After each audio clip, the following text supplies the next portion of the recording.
بسم اللہ الرحمن الرحیم۔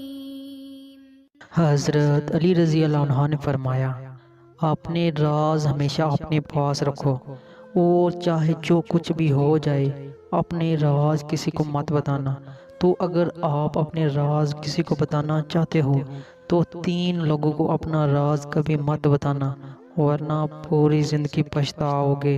جھوٹے انسان کو، اگر کوئی جھوٹا انسان ہے ہر وقت جھوٹ کا سہارا لیتا ہے، اس شخص کو کبھی بھی اپنا راز نہیں بتانا، کیونکہ جھوٹے کا نہیں پتا ہوتا کہ وہ کیا کر بیٹھے۔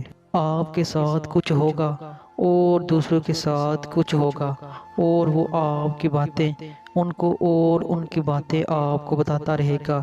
اس طرح جو بھی آپ کے راز ہوں گے وہ آپ کے راز دوسروں کو بتاتا جائے گا۔ اس لیے جھوٹوں کو اپنا راز کبھی مت بتانا۔ بیوقوف دوست کو اپنا راز کبھی مت بتانا، کیونکہ وہ آپ کی راز کی حفاظت نہیں کر سکتا۔ پہلی بات تو یہ، وہ آپ کے راز کی قدر نہیں کرے گا، وہ اس راز کی قیمت نہیں جان پائے گا، اور وہ ہر کسی کو آپ کا راز بتاتے جائے گا، جو آپ کے لیے بہت بڑی مصیبت پیدا کر سکتا ہے۔ اسی لیے اپنے بیوقوف دوست کو کبھی بھی اپنا راز مت بتانا۔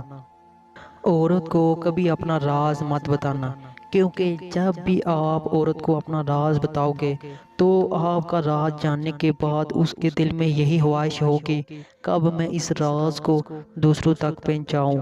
تو وہ ہر وقت اس راز کے بارے میں ہی سوچتی رہے گی کہ کب اور کیسے میں اس کو دوسروں تک پہنچاؤں، کیونکہ عورت کے دل اور زبان کے بیچ فاصلہ بہت کم ہوتا ہے، اس لیے وہ آپ کے راز کی حفاظت نہیں کر پائے گی۔ تو اسی لیے عورت کو کبھی بھی اپنا راز مت بتانا۔ تو آج کی ویڈیو آپ کو کیسی لگی؟ ہمارے چینل کو ضرور سبسکرائب، ویڈیو کو ضرور لائک کر دیجیے۔